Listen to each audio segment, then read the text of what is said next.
Todos los días, en las redacciones periodísticas, se tira a la basura información que, de haber llegado al estatuto de noticia, habría sido considerada y comentada como tal. La noticia, según Estela Martini, profesora e investigadora de la UBA, es la divulgación de un suceso. En muchos manuales sobre teoría del periodismo aparece como la construcción de lo que sucedió. Si se toman en cuenta los valores que rigen la noticiabilidad, también podemos definirla como la construcción periodística de un acontecimiento cuya novedad, imprevisibilidad y efectos futuros sobre la sociedad lo ubican públicamente para su reconocimiento.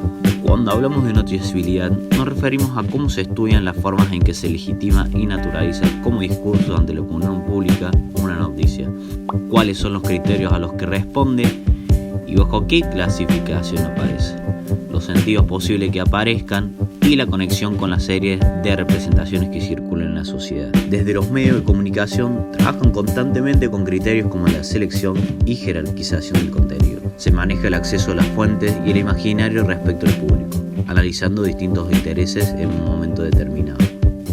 Cuando se estudia el público, los profesionales deben tener en cuenta qué es lo que consideran como noticia, qué lugar ocupa en su vida cotidiana, cómo la leen y qué relación establecen entre la jerarquización que plantean los medios y la que ellos hacen de la realidad.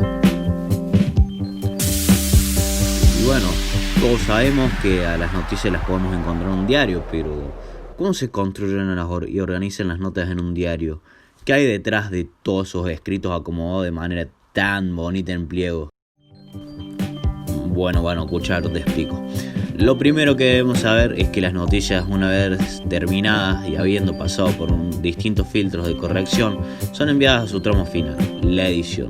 Y ustedes se preguntarán, ¿por qué empezar por acá? Bueno, paradójicamente porque la edición es lo que nos presenta a lo que vemos como producto final.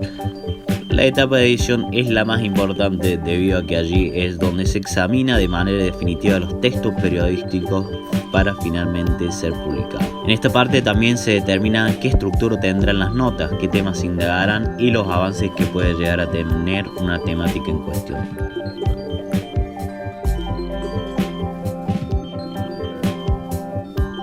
Los diarios tienden a organizar su información de manera jerárquica, según el nivel de importancia relativo asignado por el medio de comunicación.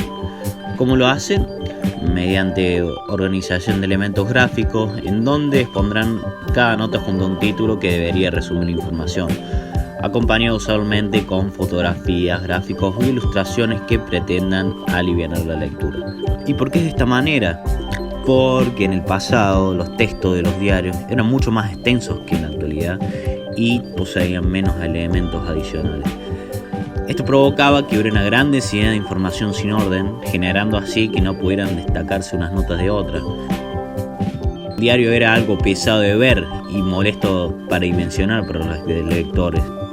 Cabe recordar que, debido a la televisión, que en ese momento iba ganando terreno, los diarios empezaron a buscar formatos más dinámicos y atractivos para contrarrestar esa competencia. Por ello, se inventaron tipologías nuevas como el tabloide y sábana. En estos se comienza a desplegar más los elementos gráficos y la intención es que el lector pueda enterarse de los contenidos sin necesidad de abocarse a la lectura detallada. Mientras que el tabloide tenía un tinte más sensacionalista, por el contrario, la sábana tenía su connotación como diario con tratamiento de la información seria.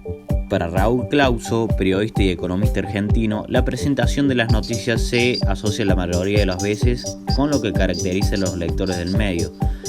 Los diarios mantienen con los lectores una suerte de relación contractual de carácter implícito, referida a componentes comunes en todos los diarios, pero también a los elementos que son especiales de cada uno de ellos, que devienen y se forjan a partir de la fidelidad ejercida por los lectores a través de los años. ¿A qué nos referimos con esto? Nos referimos a detalles como el tamaño, la modalidad de organización, cómo se denominan las secciones, la dimensión de los títulos, el uso de elementos editoriales complementarios, la tipografía que usan en los textos, el despliegue fotográfico y entre otras cosas que son las que van a caracterizar a cada medio. Los elementos que hacen la estructura visible de un diario son: la primera es su tipografía, que es la clase de letra empleada en la impresión de una publicación. Se aplica a los textos, a la de los títulos y a otros elementos de edición. Acá se tiene siempre en cuenta la separación entre líneas, denominada interlineado, y el tamaño de la letra, para que sea una lectura cómoda. También tenemos los títulos, que tienen la intención de resumir la información de la nota. La dimensión de la tipografía, el número de columnas de página que ocupa, así como también el número de líneas, está asociado con la importancia relativa que le dé el medio al artículo. La bajada, que tiene características similares a la volanta, pero se ubica debajo del título y antes del copete, si este existe. A diferencia del copete, no es redactado, sino que se presentan uno o varios conceptos expresados en frases muy cortas y separadas por puntos seguidos o elementos gráficos. La volanta es un texto complementario que por lo general encontramos arriba del título, presentado con una tipografía de menor tamaño, a veces en mayúsculas. Los destacados, que son frases muy breves intercaladas en los textos y en tipografía mayor que lo usaba normalmente. Tienen el objeto de aliviar el peso del texto cuando es muy extenso. Para diferenciarlos se suele marcárselos con una línea negra superior y otra inferior o asteriscos. Los diarios están estructurados con un cuerpo principal, al que se le suelen agregar suplementos especiales que generalmente son editados con una periodicidad semanal, habiendo excepciones como los suplementos de avisos clasificados, de espectáculos o deportivos. Podemos encontrar ejemplos como el Mundo E, destinado al deporte en La Voz, y el suplemento Voz, destinado a espectáculos. La primera página del cuerpo principal, también denominada tapa o portada, resume en los diarios lo principal del contenido, las noticias que los periodistas consideran que conllevan mayor repercusión y relevancia en la sociedad. La página 2, denominada a veces como retiración de tapa, no tienen asignado un uso especial. Algunos diarios comienzan directamente con las noticias, otros incluyen columnas de opinión e incluso sumarios de información para un vistazo rápido de las informaciones más destacadas de la actualidad. La página 3 es la que más importa, ya que generalmente suelen ser reservadas a las noticias más destacadas que requieren mayor despliegue. Esto se asocia a un concepto del periodismo que asegura que en las modalidades tradicionales los lectores depositan más su atención en las páginas impares antes que las pares.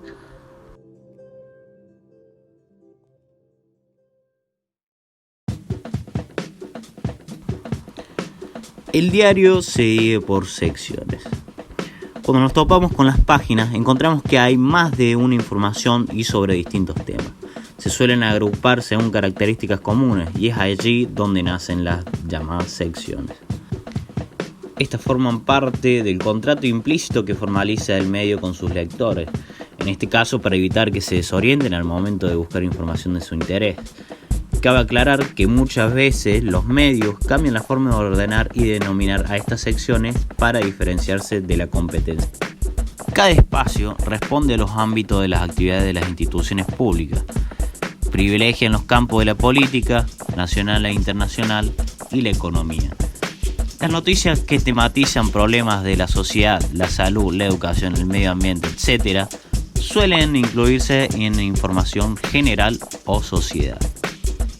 Otras secciones también muy típicas son la de economía, internacionales, policiales, espectáculos, cultura y deportes. La publicidad. La publicidad es muchas veces algo que nos corrompe el alma cada vez que estamos viendo una película, una serie y nos interrumpe. Pero en el diario resulta ser algo muy importante, al igual que en muchos medios de comunicación. A veces, de manera irónica, se dice que los diarios son como un conjunto de avisos con relleno de noticias. Más allá de que sea un chiste, a veces acertado a la realidad, resulta de gran importancia la presencia y la publicidad de los medios gráficos. Se podría afirmar que los avisos son la principal fuente de ingreso de un diario, por lo que en la elaboración, la sección de redacción debe ajustarse a un esquema de aviso preestablecido previamente en cada jornada. La recepción de publicidad en los diarios matutinos habitualmente se clausura en un horario establecido, pero la incorporación de publicidad nueva es permitida hasta comenzada la noche. La publicidad va sobre el margen exterior de las páginas y cuando hay más de un aviso en una página de los de mayor tamaño, debe estar apoyado en el margen inferior y sobre ellos, en escalera los más pequeños, pero en lo posible nunca superando la mitad inferior de las páginas. Para finalizar este video súper resumido acerca de la dinámica de un diario, es importante recordar que la mejor manera de ejercer la libertad de prensa es haciendo periodismo responsable. ¿Por qué? Porque el periodismo trabaja para aportar hechos y opiniones fundadas al debate público, y los medios profesionales, como el diario, son su principal sostén en la democracia. Con un editor responsable se hacen cargo de lo que publican asumiendo aciertos y errores, porque nadie puede combatir la desinformación sin dar la cara ni hacerse responsable.